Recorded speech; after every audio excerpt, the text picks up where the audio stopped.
Halo, Assalamualaikum. Perkenalkan, nama saya Nurul Syafikah. Saya mahasiswa semester 5 di Universitas Muhammadiyah Profesor Dr. Hamka, jurusan Perbankan Syariah.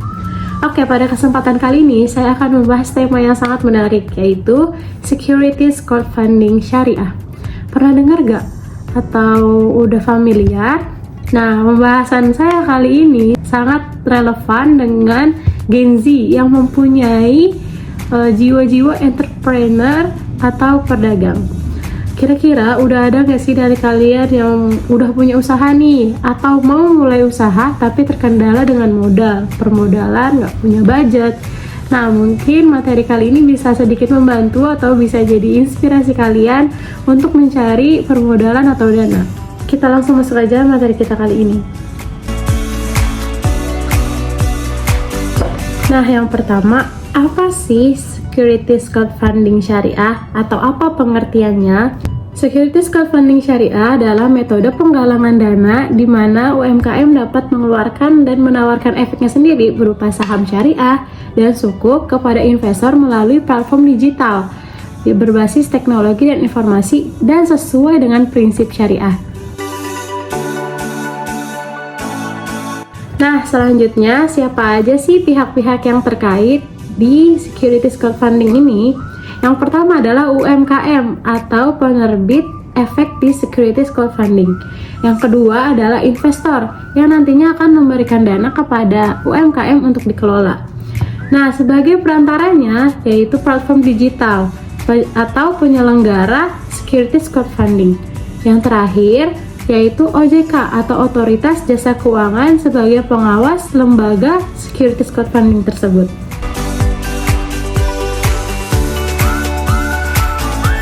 Nah, pertanyaan selanjutnya, apakah Securities Crowdfunding ini sudah memiliki dasar hukum?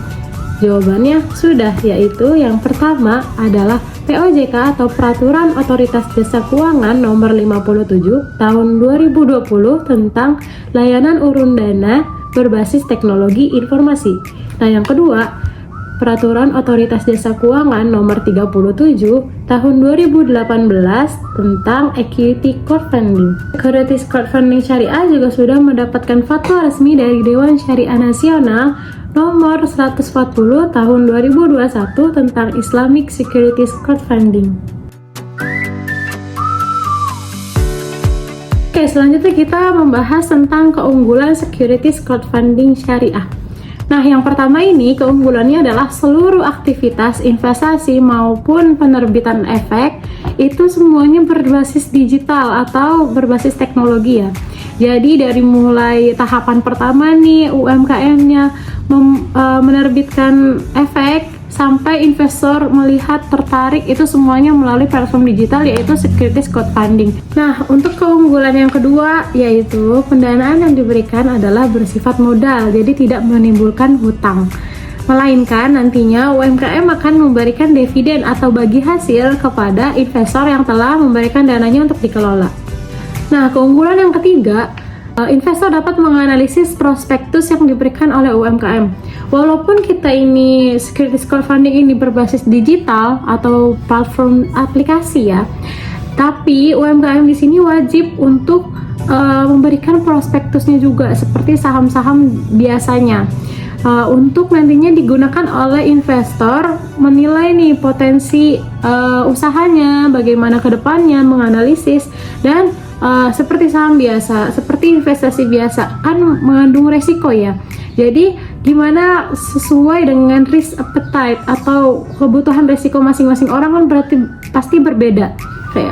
Nah, kelebihan yang keempat adalah membantu UMKM untuk terus berkembang. Seperti yang kita tahu nih, di Indonesia salah satu pendorong perputaran ekonomi agar lebih bagus adalah UMKM. Nah, secara tidak langsung Securities Crowdfunding ini membantu UMKM di Indonesia untuk lebih berkembang dan membantu pertumbuhan perekonomian di Indonesia.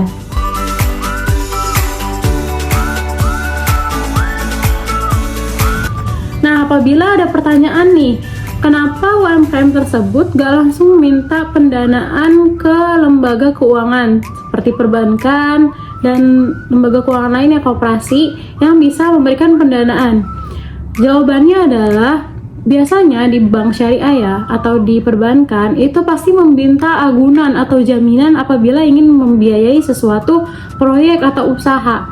Sedangkan terkadang UMKM itu nggak punya jaminan yang sesuai dengan pembiayaan yang dia ingin dapatkan gitu. Nah, alasan yang kedua adalah biasanya di perbankan atau lembaga keuangan prosedur pembiayaan dan dokumen yang diminta itu lumayan banyak dan rumit.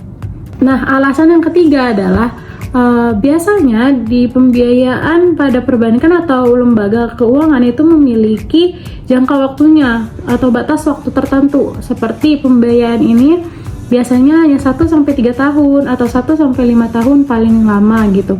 Sedangkan di securities crowdfunding ini berbeda karena berupa penanaman modal. Oke, sekarang kita akan membahas apa sih perbedaan Bursa Efek Indonesia dengan securities crowdfunding ini. Securities crowdfunding ini menyasar UMKM yang belum tergapai oleh perbankan dan lembaga keuangan lainnya, termasuk Bursa Efek itu sendiri. Nah, perbedaan yang kedua adalah penerbitan efek di securities crowdfunding ini lebih sederhana dibandingkan penerbitan efek di Bursa Efek Indonesia, karena di bursa itu harus perusahaan yang sudah IPO atau sudah perusahaan terbuka.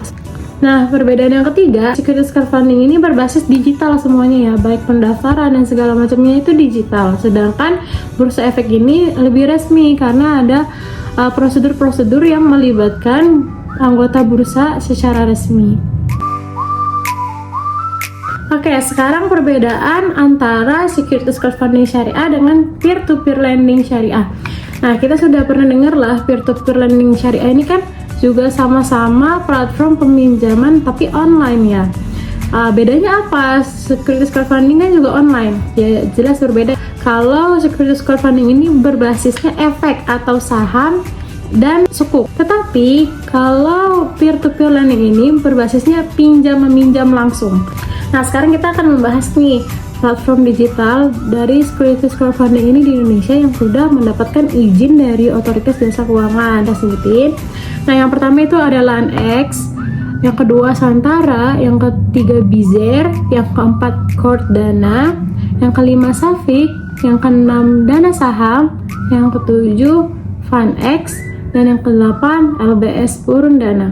Nah, sekian nih video dari aku, udah selesai. Semoga apa yang aku sampaikan ini bermanfaat dan kita bisa lebih menyebarkan informasi bahwa ada loh teknologi zaman sekarang yang bisa membantu UMKM kecil untuk mendapatkan modal atau ekuitas seperti perusahaan-perusahaan yang besar.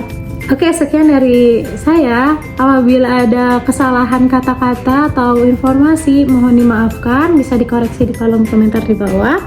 See you next time. Bye-bye.